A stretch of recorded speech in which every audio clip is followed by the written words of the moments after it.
Hola, bienvenidos al programa Sociedad, Drogas y Conductas Compulsivas. Hoy precisamente vamos a hablar sobre la problemática de la ludopatía o conducta descontrolada con los juegos de azar, caracterizados por el rápido tiempo que transcurre entre el acto de apostar y la consecuencia del premio esperado. Esta condición fue visibilizada oficialmente por los manuales de clasificación internacionales desde el año 1980. Pero como ya hemos señalado, es necesario analizarla como un fenómeno humano con influencias estructurales, es decir, con condicionamientos de la sociedad de consumo del sistema económico mundial globalizado, que incita a consumir de cualquier manera, en este caso, a través de los juegos de azar, y que al final produce que muchos individuos desarrollen conductas descontroladas por los juegos de azar. También se debe aclarar que no todas las personas que juegan en el casino o compran las diversas formas de lotería o participan en apuestas deportivas van a desarrollar una ludopatía, de igual manera que no todas las personas que consumen drogas, tabaco, alcohol, cannabis, llegan a desarrollar un síndrome de dependencia. De igual modo, es necesario evitar los estigmas que la consideran como un problema propio de personas sin personalidad, trabajo o una moral práctica. Cuando una persona llega a perder el control con el juego, se presentan síntomas significativos, los cuales vamos a nombrar. El primero es la preocupación, que sucede cuando la persona tiene pensamientos constantes sobre las vivencias del juego, ya sea del pasado o desde la fantasía. El segundo síntoma es la tolerancia, ya que igual que en el caso de las personas que usan drogas, la persona realiza progresivamente en el tiempo apuestas mayores o más frecuentes para experimentar la emoción de logro o poder. Como tercer síntoma, podemos nombrar la abstinencia, que se presenta como una inquietud o irritabilidad asociada con los intentos de dejar o reducir el juego. El cuarto síntoma es el de alivio en la evasión, que es cuando el sujeto juega para mejorar su estado de ánimo o evadirse de los problemas, aunque no se presenta en todos los casos. El quinto síntoma es la necesidad de revancha, cuando la persona jugadora intenta recuperar los dineros que ha perdido en el juego con más juego. El sexto síntoma es el encubrimiento de las pérdidas, cuando la persona oculta las cantidades destinadas al juego, mintiendo a su familia, amigos o terapeutas. El séptimo síntoma es la pérdida del control, cuando la persona ha intentado sin éxito reducir o parar del todo el juego. Como octavo síntoma está la consecuencia o la consecución de actos ilegales. En este caso, la persona ha violado la ley en forma de robos o estafas a familiares o conocidos para obtener el dinero para el juego o recuperar las pérdidas. El noveno síntoma está en el arriesgar relaciones significativas, ya que la persona continúa jugando a pesar de que ello suponga arriesgar o perder una relación de pareja, de empleo o de estudios. Como décimo síntoma, la persona recurre a la familia, amigos o a terceros para obtener asistencia financiera como consecuencia de las pérdidas económicas del juego. Por otro lado, el divulgador científico Beltrán Prieto señala los tipos más comunes de ludopatía. La primera que señala es la ludopatía a los juegos de azar, especialmente a los juegos de casinos.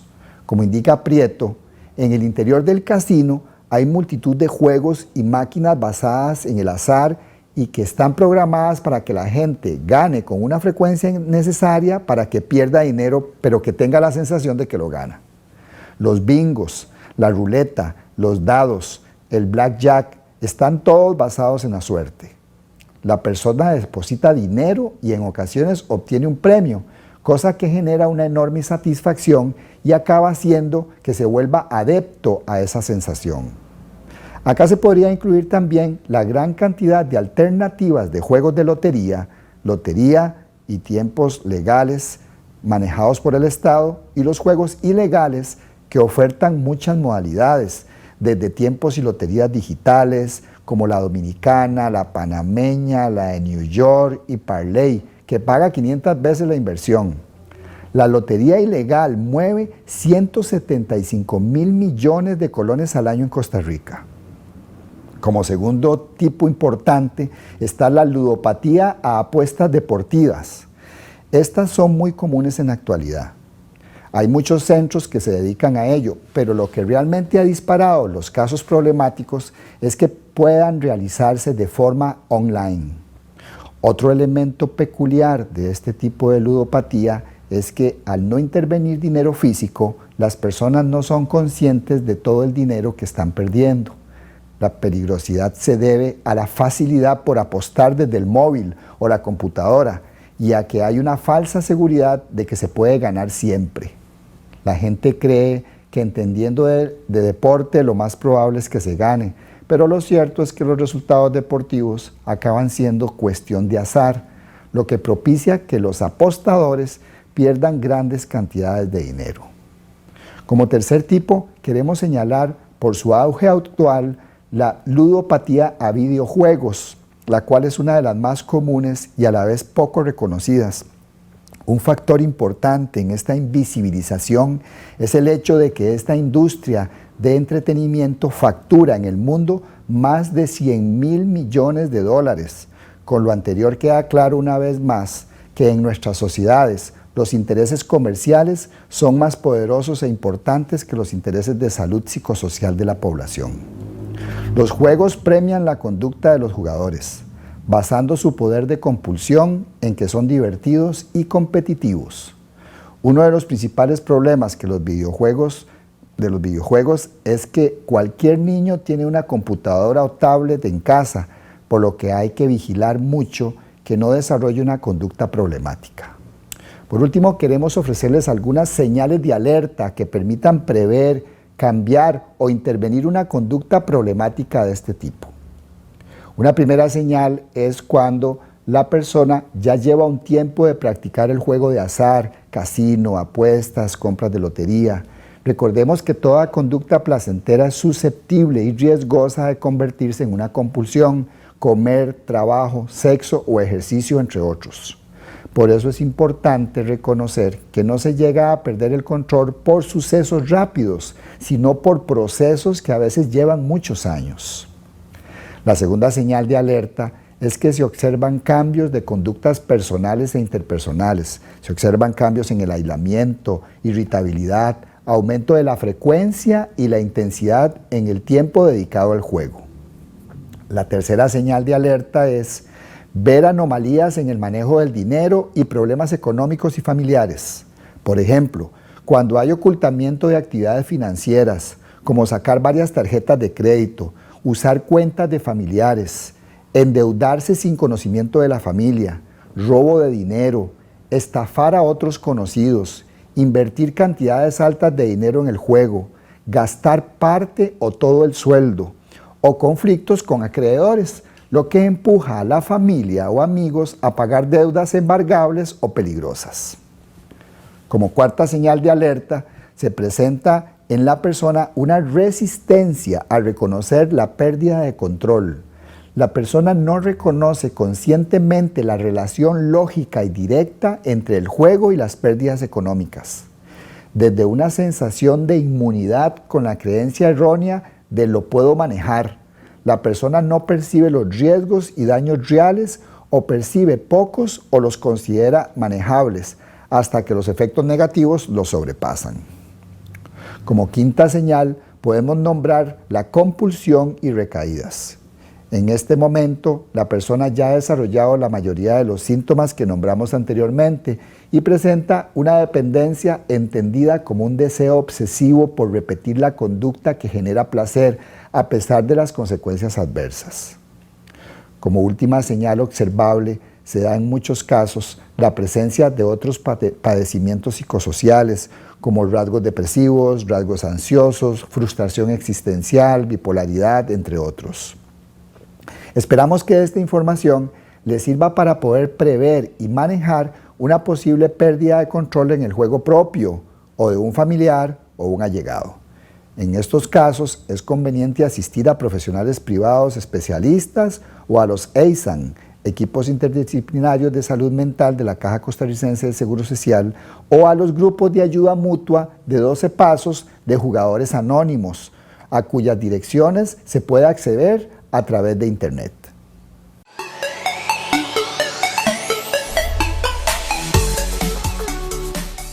Soy el Dr. Javier Vindas, máster en Psicología, director general de la organización no gubernamental Interactuar, Psicología de Reducción de Riesgos y Daños.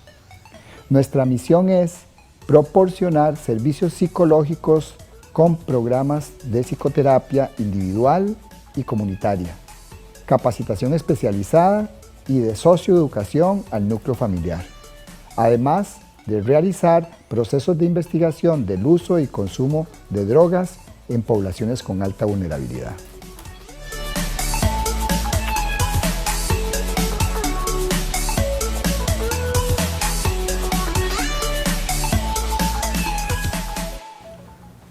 Respondiendo a otras preguntas que nos han hecho llegar al WhatsApp 83 82 12 26, una televidente nos pregunta ¿por qué se dice que la persona en rehabilitación puede tener recaídas?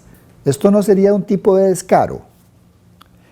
En nuestra experiencia clínica hemos constatado que hablar sobre el tema de las recaídas y su prevención para efectos de tratarlo como una realidad que forma parte del día a día de la persona que usa drogas, genera dudas, temores, inseguridades y enojos. Incluso algunos piensan que abordar el tema de la realidad de las recaídas de las personas con conductas de consumo problemático que ya habían logrado controlar o erradicar del todo es una forma de atraer la recaída, autorizarla o estimularla, porque los allegados tienen el deseo bien intencionado de que no se deben presentar retrocesos. Es necesario hablar de la recaída. Esto porque es una realidad que se presenta cotidianamente en las vivencias de las personas consumidoras de drogas y sus familiares. Ya los grupos de ayuda mutua de 12 Pasos de Narcóticos Anónimos señalan en su literatura, abro comillas, muchos consideran la recaída un signo de fracaso total y los largos periodos de abstinencia un éxito completo. Esta noción es demasiado simplista. Una recaída puede ser la experiencia desagradable que origine un rigor mayor en la aplicación del programa. Libro Azul de Narcóticos Anónimos. Vamos a dar varias recomendaciones aprovechando la pregunta que nos hacen. Como primer punto, los estudios científicos y la experiencia clínica nos indican que la recaída es la norma y no la excepción. Por ejemplo, Prochaska y Clemente en el 2006 informan que los rangos de recaída a etapas motivacionales anteriores son del 95%. Grau López y otros en el 2012, en un estudio realizado en el Hospital Universitario de Vall d'Hebron, España, comunican que de 165 pacientes tratados, el 72% recayeron a los 6 meses. Y Marla y Gordon en 1980 reportan que los rangos generales de recaída después de tratamiento son del 78%. Además de estos datos de estudios científicos, las personas que conocen a usuarios de drogas han visto cómo los consumidores, en su gran mayoría, se plantean en algún momento cambios en sus estilos de vida de consumo, se mantienen por un tiempo en estos cambios y recaen en los usos dañinos anteriores, para luego reintentarlo otra vez en una especie de espiral repetitiva de progresos retrocesos. Como segundo punto, cuando se desarrolla un síndrome de dependencia, la persona tiende a tener recurrencias, que es otra forma de llamar a la recaída en el consumo, debido a que la recaída, es un síntoma relacionado con los cambios corporales, cambios de hábitos y cambios de creencias que la persona ha desarrollado. Los cambios corporales ocurren a nivel cerebral. Esto lo conocemos como neuroadaptación. Es decir, la motivación de la persona cambia en el sentido de que existen casos en los que con los años se llega a depender físicamente de la sustancia para sentir bienestar o felicidad física. Esto debido a las variaciones en la función de los químicos cerebrales relacionados con el placer, especialmente la dopamina. Como decíamos, la recaída también tiene que ver con las dificultades de la persona para cambiar hábitos y creencias distorsionadas, como por ejemplo, creer que la decisión de usar o no usar es mediada por las expectativas de resultados del individuo para los efectos iniciales del uso de las sustancias, según una investigación de Jones y otros en el 2001. Es decir, se recae en el consumo problemático cuando la persona no logra cambiar la creencia errónea de que solo la droga le sirve para ser feliz, cuando en realidad existen muchas otras formas de lograr gratificación y sentido de vida, como realizar deportes o ejercicios, meditar, actividades familiares o involucrarse en ayudas sociales que permitan encontrar significado de vida en la solidaridad comunitaria. Como tercer punto, hay que saber que para prevenir la recaída, según Alan Marlatt, la persona debe fortalecer 3 aspectos en su vida. Primer aspecto, las habilidades de afrontamiento de los disparadores de tentación de consumo. Segundo aspecto, la autoeficacia. Y tercer aspecto, un estilo de vida saludable. En cuanto a la primera, la persona debe adquirir habilidades de afrontamiento alternas a los comportamientos de consumo, tales como aprender asertividad, aprender resolución de conflictos, hacer reestructuración de pensamientos erróneos y prácticas de meditación. En cuanto al segundo aspecto de la autoeficacia, que es la confianza en sí mismo para lograr metas, la persona debe fomentar nuevas creencias como confiar en que sí puede mejorar, tener expectativas de esperanza en una forma diferente de vivir, generar atribuciones realistas sobre las drogas en su vida y ver tanto los aspectos gratificantes que lo tientan a volver al consumo como los aspectos dañinos que le generan efectos desagradables en su vida. El tercer elemento mencionado por Marlatt a fortalecer es el cambio de estilo de vida diario, con el desarrollo de actividades de autocuidado personal y maneras de satisfacción y gratificación, como una alimentación adecuada, descanso, mantener la mente ocupada, cuidar el entorno ambiental, social y familiar y actividades sociales y comunitarias solidarias con los más necesitados.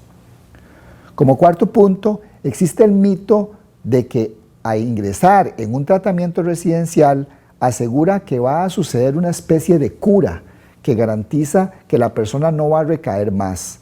Los familiares, allegados e incluso profesionales tienen que asumir que la prevención de la recaída no depende del tratamiento que la persona lleve, de los familiares o de los profesionales, sino de las variables relacionadas con el contexto, con el ambiente y la persona, como lo hemos explicado en otros programas.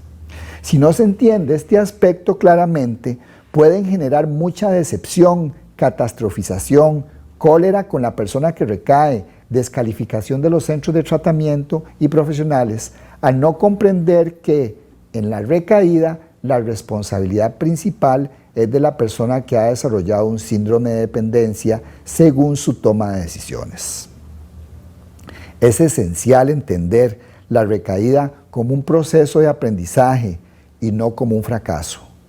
Todos los seres humanos aprendemos por el proceso de ensayo y error, y aprender a generar cambios de calidad de vida en el uso de sustancias es un proceso complejo, dinámico, difícil, que amerita del cambiador un esfuerzo y autoconciencia constante que incluye la habilidad y disposición de asumir responsablemente las consecuencias de sus acciones.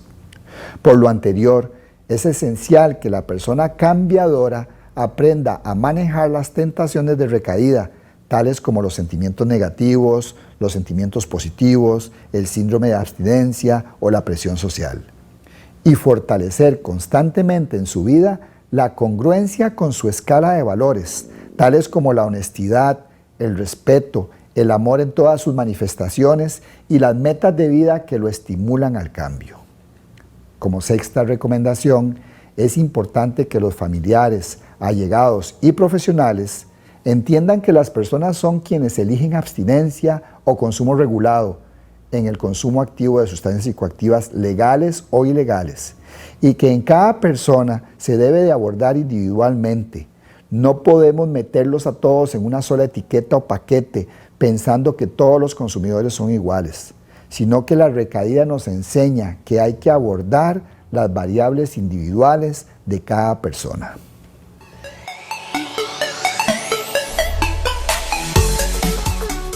Seguimos respondiendo a otras preguntas que nos han hecho llegar al WhatsApp 83 82 12 26.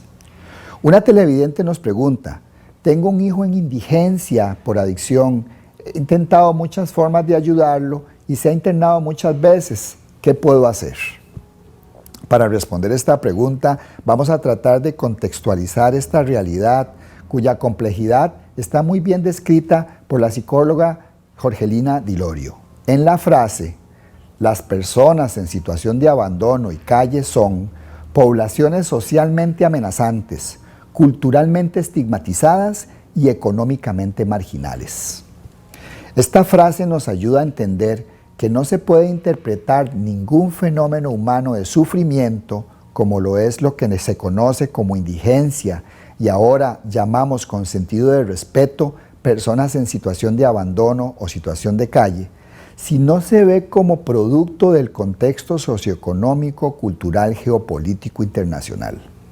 Cuando estamos hablando de las personas en situación de calle, necesitamos reconocer los problemas de la estructura de la sociedad que los afectan, es decir, de cómo los sistemas económicos, a través de la producción de bienes materiales, generan diferencias entre los países y dentro de los países. Y este elemento es esencial porque la globalización del sistema económico evidencia todas estas desigualdades y brechas sociales que al final de cuentas no responden a las necesidades reales y concretas de las personas en sufrimiento social. Desafortunadamente, en esta problemática social compleja, la persona en situación de calle vive afectaciones corporales, psicológicas, problemas en sus vínculos sociales e incluso se ven afectados en el ejercicio de su ciudadanía. Es importante señalar que la pobreza es el principal antecedente en las poblaciones en situación de abandono y situación de calle. Esta condición social produce diferencias en las oportunidades de los ciudadanos, impidiendo su derecho a cubrir sus necesidades básicas de alimentación, educación, trabajo o vivienda. A lo anterior hay que sumar la toma de decisiones a lo largo de la vida de cada una de estas personas, ya que más o menos entre el 75 y 80% de las personas en calle son consumidoras problemáticas de sustancias psicoactivas, especialmente tabaco, alcohol, cannabis o cocaína fumada que conocemos como crack, lo cual se convierte en un factor disparador de posibles síndromes de dependencia severos y crónicos en el tiempo que pueden llevar a una pérdida de control del consumo de drogas, cuya magnitud arroja a las personas al descuido personal, laboral, educativo y sanitario, hasta el punto de perder el sentido de dignidad que ofrece un espacio de vivienda, terminando en los espacios públicos como morada. Las diferencias económicas, desigualdades sociales y jurídicas, así como los desapegos sociales a los que se enfrentan, son circunstancias que debemos visibilizar y reivindicar con un enfoque de derechos humanos de transformación social y no actuar nada más desde las acciones asistencialistas tradicionales, como ayudas sociales a corto plazo que no resuelven desde la raíz el problema. Estas respuestas asistenciales que plantean los estados pueden hacernos olvidar que es el mismo sistema el que produce estas problemáticas de inequidad social. La pérdida de derechos humanos les impide el ejercicio digno de la ciudadanía, ya que viven una privación de derechos a la salud como el poco acceso a la atención a los servicios de higiene bucodental y enfermedades físicas producto de la vivencia en calle, o la satisfacción de las necesidades de vivienda digna. La persona en situación de calle es la representación extrema de la exclusión social que lleva a la degradación de las condiciones de vida, como por ejemplo el trabajo informal de las ventas en los semáforos, el cuidado de carros o el pedido de limosnas, la exposición a la explotación sexual y al consumo de sustancias psicoactivas, o a la trata de personas y el riesgo de enfermedades de transmisión sexual. Estas personas viven deterioros en sus necesidades básicas y psicosociales de alimentación y vestido, también se enfrentan a pérdidas de sus redes de apoyo familiares, de amigos y comunidad. Además, se ven expuestos a la criminalización y estigmas de ser personas violentas y a ser etiquetados como peligrosos, vagos, incompetentes, delincuentes o adictos enfermos. Otro elemento que los afecta es la permanencia en espacios públicos, que se convierten en lugares de sobrevivencia, en una lucha constante por la posesión-desposesión material, lo que los lleva a una pérdida de pertenencia y vínculo social, a una pérdida del sentido de sí mismos y de un propósito en la vida. Si usted está interesado en ayudar a una persona en situación de calle, vamos a darle algunas recomendaciones basándonos en la pregunta que nos hace la televidente. La primera es mostrar respeto compasivo por la dignidad del ser humano como persona, al no menospreciarlos, criticarlos o descalificarlos por su condición vulnerable. Es muy común escuchar a algunas personas tratándolos como caras de barro, delincuentes, vagos, sin considerar la realidad de su vivencia de despojo espiritual y material. Como segunda recomendación, sugerimos entender que salir de esta situación depende de decisiones individuales, por lo que es esencial no forzar, no empujarlos al cambio, y este es un elemento central.